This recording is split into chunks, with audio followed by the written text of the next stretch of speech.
Hi, how you guys doing? Just checking in now at Peyto Lake Lookout. But this isn't the normal spot for the lookout. This is just, I can see the other platform down there, probably about 200 meters away. Just a little further up, a lot of the Instagrammers and social media people, they really popularize this spot. To be honest with you, I want to show you this because I think the real spot where the balcony is the better photograph than this spot here. This spot here, as you can see, the dog's head is just at the end. Those three little coves make the two ears and the nose of the dog's head. But when we're up here, the neck is kind of long. But we're down at the end of the patio, the composition doesn't get as much as the neck. And it looks like a better, more, it's easier to imagine it's a dog's head. Up here, it's not quite as good, in my opinion anyway. But a lot of people like it here because they think it's a secret spot. Tell you the truth, man, I first came here in 1996, my first time when I arrived in Banff. So it's not really secret, but it's become more popular with social media, like everything else.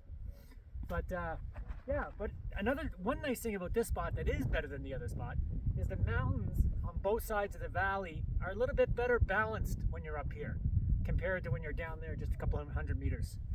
So that's one difference here. But overall, and I've spent a lot of time assessing the composition and looking at them back then I was shooting Velvia, so I really assessed what was the better composition, and I thought that the balcony was the best composition. Back then the balcony wasn't there, we were down on the rocks, and the only criticism I had back then was I wish I was about another 10 meters higher. Well, the balcony is almost 10 meters higher now, maybe 6 meters up off the rock, so they made it a little bit better for photography down there. So this spot, keep it in your back pocket because it is unique. Very few people up here. On a summer day, there'll probably be like 10 or so, while down there might be 100. So there's kind of that proportion. But you know, the people saying this is a secret spot, well, it's not.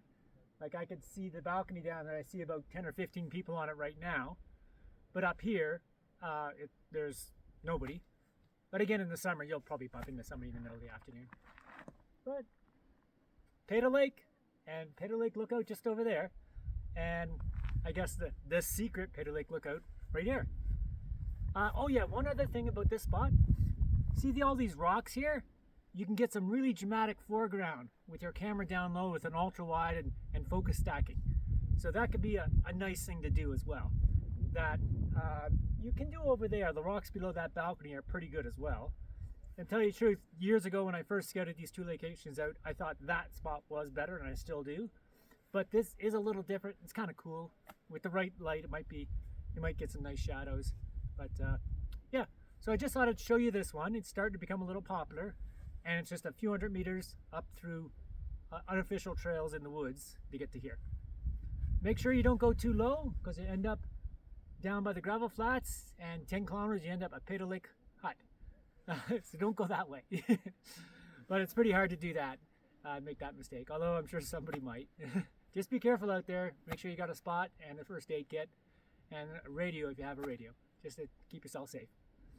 Well, it's Brian Mary, and I'm signing off from the secret Peyto Lake Lookout, and I hope you guys enjoy this video and this location profile like all my others. I really like sharing these spots. And one more thing, if you like this spot and so many other spots and you're traveling here to the Canadian Rockies, if you're not here for very long, like say a week, I do photography tours. Hire me for a tour, and I'm going to share all the information I have in my head with you during the tour. And on day tour, we can make it to Jasper and back, and I'll set you up for the rest of your trip with the amount of information I'll give you. So it's worth hiring me early on in your trip so you can enjoy the rest of your trip a little bit better. So that's it from here from Peyto Lake Lookout in Banff National Park. Thanks very much for watching.